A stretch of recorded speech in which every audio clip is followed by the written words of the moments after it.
1 মিনিটের জন্য ক্ষমতা দেখাবেন না, 1 মিনিট, 1 সেকেন্ডের জন্য ক্ষমতা দেখাবেন না। ফেরাউন ডুবে গেছে। ফেরাউন কি হয়েছে? ডুবে গেছে। 1 মিনিটের জন্য বংশীয় ক্ষমতা দেখাবেন না, দলীয় ক্ষমতা দেখাবেন না, টাকার ক্ষমতা দেখাবেন না। স্বাভাবিক বসবাস করেন। কয়দিন বাঁচবেন? একেবারেই স্বাভাবিক, একবারে খুব সাধারণ হয়ে, নরম হয়ে, লাউ জয় হয়ে কোনো রকম করে বেঁচে থাকেন। টাকা ইনকাম করেন, খুব খাটো হয়ে, ছোট হয়ে টাকা ইনকাম করেন। মানুষের সাথে গাম্ভীর্যতা দেখিয়ে, ক্ষমতা দেখিয়ে চলবেন না 1 মিনিট। ফেরাউন ডুবে গেছে। ফেরাউন ডুবে গেছে মানে কি? আপনি যেটুকু করবেন সেটুকুর ফল জাহান্নাম, বিচার পরে হবে। যদি মানুষকে অপমান করেছেন জীবনে, তাহলে বিচার পরে হবে, এটা জুলুম। যদি যাকাত না দিয়ে থাকেন, তাহলে ফকিরের হক মেরে খেয়েছেন, বিচার পরে হবে। যদি জোর করে জমি দখল করেছেন, তাহলে বিচার পরে হবে। কাউকে যদি জেলে দিয়ে থেকেছেন, তাহলে বিচার পরে হবে। বিচার পরে হবে মানে আপনি জালেম। একজন ভালো মানুষের বিচারের সময়সীমা বলতে পারেন কতটুকু? খুব সাবধান, জুলুম করে একদিন বেঁচে থাকার চেষ্টা করিয়েন না, পরকাল হারিয়ে গেছে। তুমি কারো কথা বলছো, ও যদি শুনতে পাই, তাকে যদি খারাপ লাগে, এটাই হলো গীবাত। তুমি কারো কথা বলছো, ও যদি শুনতে পাই, তাকে যদি খারাপ লাগে, এটাই হলো গীবাত।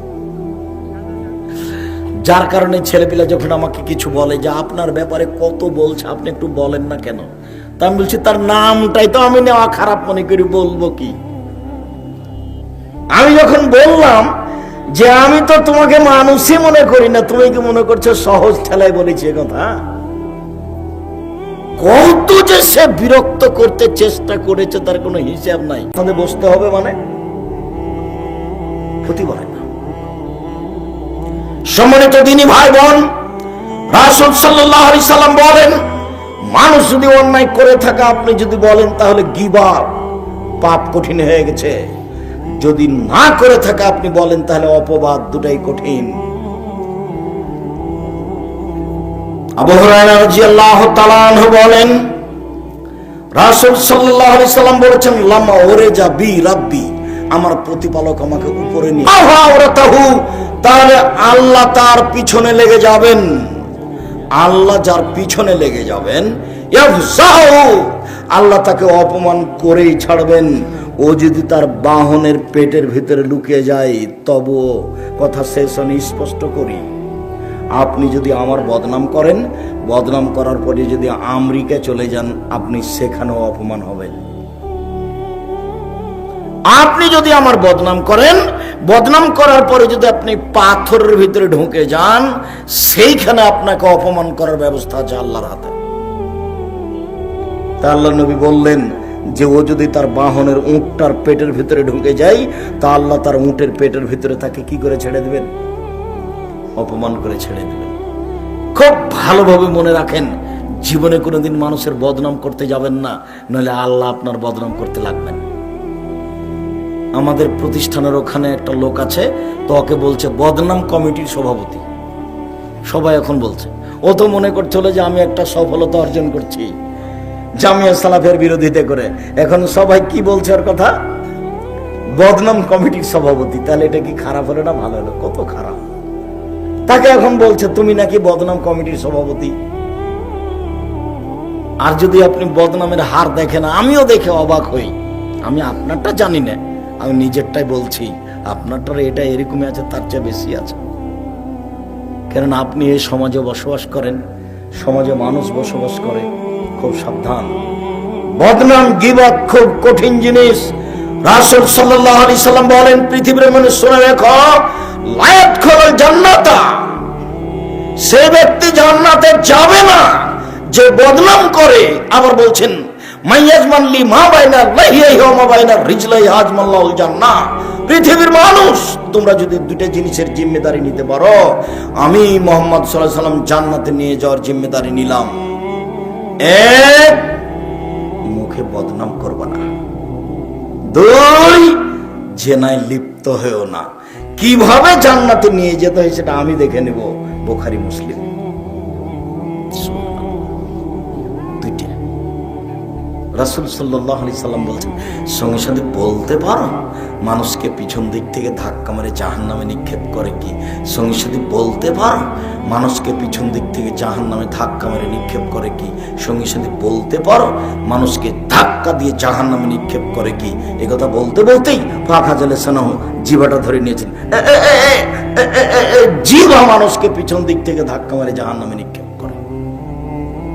আল্লাহ রাসূল এভাবে বাস্তব দেখাচ্ছে, জিভাটা ধরে নিয়ে নিজের জিভা ধরে নিয়ে বলছেন, এই জিভা মানুষকে পিছন দিক থেকে ধাক্কা মেরে জাহান্নামে নিক্ষেপ করে। সারাদিনে কত বদনাম করেছেন অত খেয়ালই করেননি। যার জন্য আপনাকে আমি বলেছি 4টা জরুরি কাজ: 1 5 ওয়াক্ত সালাত, 2 হালাল রুজি, 3 কোরআন তেলাওয়াত, 4 দুইজন যেখানে বসে আছে সেখানে বসবেন না, বসাই নিষেধ। দুইজনের একজনের সাথে আমার একটু কথা আছে। আহমদ, তোমার সাথে একটু কথা ছিল, যে বলো তো, একটু এদিকে উঠে আসো না।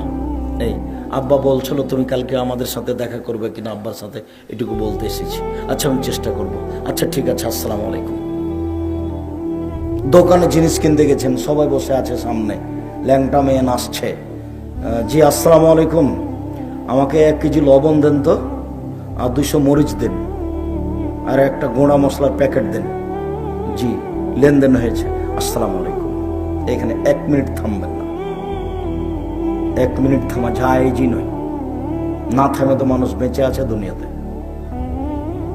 আপনি কেন এখানে? চিরদিনের জন্য দোকানের সঙ্গে বসে আড্ডা পিটা নিষেধ, এটা হারাম মনে করবেন। নিজে খেয়ে মানুষের বদনাম করে জাহান্নামের পথ খুলে দিয়েন না। মানুষের সাথে জড়িত পাপ খুব কঠিন, খুবই কঠিন। পৃথিবীর মানুষ 6টা জিনিসের জিম্মেদারি নাও। জান্নাতে নিয়ে যাব, কিভাবে নিয়ে যেতে হবে আমি দেখব। 1 উসদুকে হাদ্দাসতুম, কথা বলো, সত্য কথা বলো। 2 অফে ওয়াদ, তুমি মানুষের সাথে ওয়াদা করলে পূর্ণ করো। 3 অদ্দুতুম, মসজিদের টাকা যদি থাকে, মাদ্রাসার টাকা যদি থাকে, হেডমাস্টার সাহেব ছাত্রদের যদি ফর্ম ফিলআপের টাকা থাকে, সময়ে দিয়ে দাও। 4 জেনায় লিপ্ত হয় না। 5 হাত ব্যবহার করো না, ক্ষমতা দেখায় না। 5 চক্ষু নিচু রাখো, মুখ বন্ধ রাখো। আমি জান্নাতে নিয়ে যাব, কিভাবে নিয়ে যাব সেটা আমার ব্যাপার। আবার বলছেন, পৃথিবীর মানুষ শোনো, আনা জাইমুন বিবাইতিন ফিল জান্নাহ লিমান তারাকাল মেরাহা ওয়া ইন কানা মুহিক্কান। কে যদি তর্ক ছেড়ে দেয়, তর্ক, আমি মুহাম্মদ সাল্লাল্লাহু আলাইহি সাল্লাম জান্নাতে একটা ঘর নিয়ে দেব। তর্ক আব্দুর রাজ্জাক সাহেব এটা বলেছেন, আরে না এটা বলেছেন, আরে না এটা বলেছেন। আসসালামু আলাইকুম, আপনার সাথে আমি তর্ক করতে রাজি নই, আমি গেলাম। আল্লাহ নবী বলছেন, একে আমি একটা জান্নাতে ঘর নিয়ে দেব। আমি অনুবাদক। 2 অবে বাইতিন ফি ওয়াসতিল জান্নাত লিমান তারাকাল কিযবা ওয়া ইন কানা মাযে।